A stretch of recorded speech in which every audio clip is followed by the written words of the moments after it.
अगर मैं आपसे कहूं कि अपोलो 11 मून लैंडिंग कोई रॉकेट साइंस नहीं थी, बट एक स्टोरी थी चॉक की, मैथ की और एक ब्लैक बोर्ड की, जो आपके घर से बड़ा हो सकता है। ये स्टोरी थी उन नासा के इंजीनियर्स की, उन साइंटिस्ट की जिन्होंने हजारों से ज्यादा फॉर्मूलों को अपने हाथ से लिखा, सॉल्व किया, जब हमारे पास 1961 में जब हमारे पास लैपटॉप नहीं था।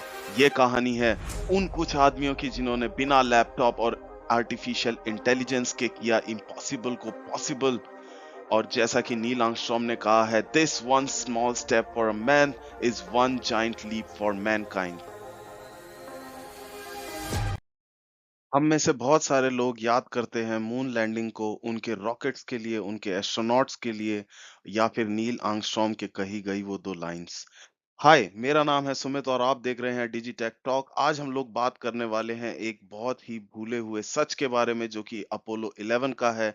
कैसे कुछ ग्रुप ऑफ साइंटिस्ट ने मिलके इस मिशन को इम्पॉसिबल से पॉसिबल बनाया। लॉन्च नहीं, लैंडिंग नहीं, जस्ट इनसेन मैथमेटिकल ब्रिलियंस जिसने इन सब चीजों को सच करके दिखाया है। वीडियो के अंत तक हम लोग ये जानेंगे किसने वो फर्स्ट फॉर्मूला लिखा था जिसने हमें मदद की मून तक जाने में।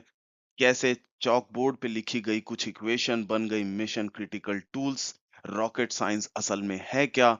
ये नंबर्स का गेम नहीं है, ये स्टोरी है कुछ ऐसे ह्यूमन जीनियसेस की जिन्होंने मिशन इम्पॉसिबल को करके दिखाया मिशन पॉसिबल। क्या वो एक आदमी था या एक फॉर्मूला? इसका सिंपल सा आंसर है नो। क्या कोई मैजिक मून इक्वेशन थी जो कि नैपकिन पे लिखी गई थी? ऐसा बिल्कुल भी नहीं है। सच्चाई इससे बहुत अलग है। ये मेहनत थी उन हजारों इंजीनियर्स की, साइंटिस्ट की और मैथमेटिशियंस की, जिन्होंने कई सालों तक मेहनत करके इस इम्पॉसिबल को पॉसिबल बनाया। ऑर्बिटल मैकेनिक्स से लेके हमारे यूरिन आउटपुट तक को कैलकुलेट किया गया इस मिशन को पॉसिबल बनाने के लिए। ये कोई एक इक्वेशन नहीं थी, ये इक्वेशन का वो झुंड था जो एक साथ काम कर रहा था, जो इन लोगों ने चॉक बोर्ड पे लिखा और उसे इम्प्लीमेंट किया। पर इन सब आइडियाज की शुरुआत कैसे हुई? शुरुआत हुई 1903 में, जब एक रशियन स्कूल टीचर ने, जिनका नाम कॉन्स्टेंटीन था, उन्होंने रॉकेट इक्वेशन लिखी, जिसको आज भी बैकबोन माना जाता है प्रोपल्शन सिस्टम्स का। ये बात यहीं तक नहीं रुकी। सर आइजैक न्यूटन ने 1687 में mathematical foundation of how object move in space लिखी थी, जो कि इससे बहुत पहले लिखी गई थी। इन्होंने कभी भी अपने जिंदगी में कोई रॉकेट नहीं देखा था, पर इनकी इक्वेशंस आज हमको चांद तक ले गई। इसी इक्वेशन को रॉकेट इक्वेशन भी कहा जाता है, जहां पे ये कैलकुलेट किया गया है कि कितनी वेलोसिटी किस व्हीकल की होनी चाहिए, उस पे मास कितना होना चाहिए ताकि वो ऑर्बिट में जा सके। आजकल के ज़माने में आप देखते होंगे कि एक बहुत बड़ा प्लेन अटैच रहता है एक रॉकेट से। ये सब इन्हीं इक्वेशंस की देन थी, जब हम लोगों ने पता लगाया कि पेलोड को अलग से भी भेजा जा सकता है। एक स्पेसिफिक रॉकेट सिर्फ फ्यूल को कैरी करने के लिए बनाया गया, ताकि इस पेलोड को ऊपर तक ले जाया जा सके और लॉन्च किया जा सके। आइए अब बात करते हैं कि ये कितना कॉम्प्लेक्स था। आप ये समझिए कि अपोलो 11 को मून तक भेजने के लिए नासा को चाहिए थी कैलकुलेशन ऑफ एस्केप वेलोसिटी, कितनी ग्रेविटी उस पे लग रही थी, री एंट्री के लिए कितना ट्रेजेक्टरी चाहिए, ऑक्सीजन कितनी कंज्यूम होगी, थ्रस्ट कितना प्रोड्यूस होगा, रेडिएशन कितनी होगी, और यहाँ तक भी नहीं कि एस्ट्रोनॉट कितना पूप प्रोड्यूस करेंगे उस एंटायर टाइम के लिए। ये भी एक बहुत बड़ी कैलकुलेशन जो इन लोगों ने की थी। आप लेफ्ट साइड जो फोटो देख रहे हैं, ये एक बहुत बड़ी आइकॉनिक फोटो है जो 15 फुट के एक चॉक बोर्ड की है, जिसमें सिर्फ कुछ ही कैलकुलेशन लिखी गई है। लेकिन ओवरऑल ऐसे कई सारे बोर्ड, कई सारी कैलकुलेशन यूज करके एस्ट्रोनॉट्स को अपोलो 11 में बिठा के मून तक भेजा गया था। आइए अब बात करते हैं कुछ फॉरगॉटन हीरोज की, जिन्होंने फर्स्ट फॉर्मूला लिखा था।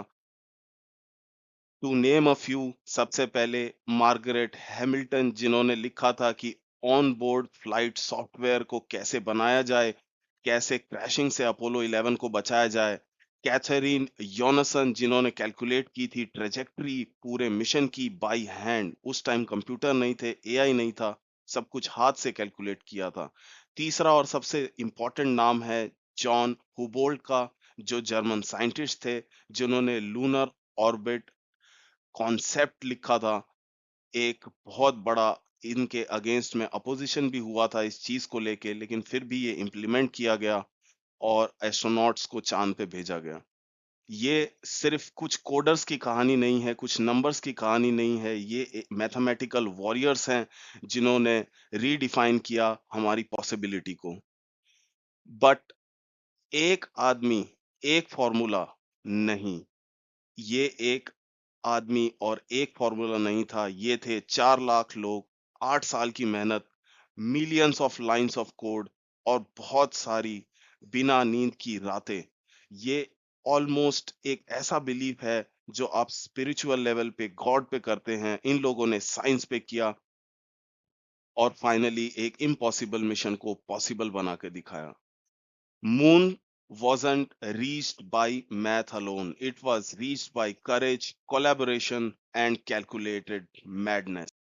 फाइनली हम लोगों ने ये जाना कि जो मैथ थी अपोलो 11 के बिहाइंड वो बियॉन्ड कॉम्प्लेक्स थी। हर एक इक्वेशन ने बहुत इंपॉर्टेंट रोल प्ले किया। हर एक डिसीजन प्रॉब्लम सॉल्विंग, जो कि बड़ी हो या छोटी हो, प्रिसीजन और ब्रिलियंस के साथ सॉल्व की गई। चॉक बोर्ड से लॉन्च बोर्ड का सफर तय किया गया। हजारों दिमागों ने साथ में मिलकर इस चीज को पॉसिबल बनाया। मैथ को मून लैंडिंग से जोड़ा। ये एक बहुत बड़ी मिसाल थी ह्यूमंस के लिए, जो आगे आने वाली पीढ़ियों को भी इंस्पायर करेगी। तो मैं एक साइंटिस्ट हूँ, मतलब दिन भर लैब में केमिकल्स के साथ फाइट और रात में यूट्यूब के अल्गोरिदम के साथ। यूट्यूब पे व्यूज और सब्सक्राइब का मेरा ट्रायल और एरर ही चल रहा है। लोग एक कमेंट कर देते हैं या सब्सक्राइब का बटन दबा देते तो लगता है कि सब कुछ मीनिंगफुल है। तो अगर आज का कंटेंट आपको थोड़ा भी अच्छा लगा, थोड़ा भी पसंद आया, तो थोड़ी एक छोटी सी हेल्प करे, सब्सक्राइब का बटन दबाए। अगली वीडियो में हम लोग मिलेंगे के साथ, जिसका नाम है वाई टेलीफोन। तो आशा करता हूँ आपको ये वीडियो अच्छी लगी। तो मिलते हैं एक नए थॉट एक्सपेरिमेंट के साथ, तब तक के लिए goodbye and have a nice day.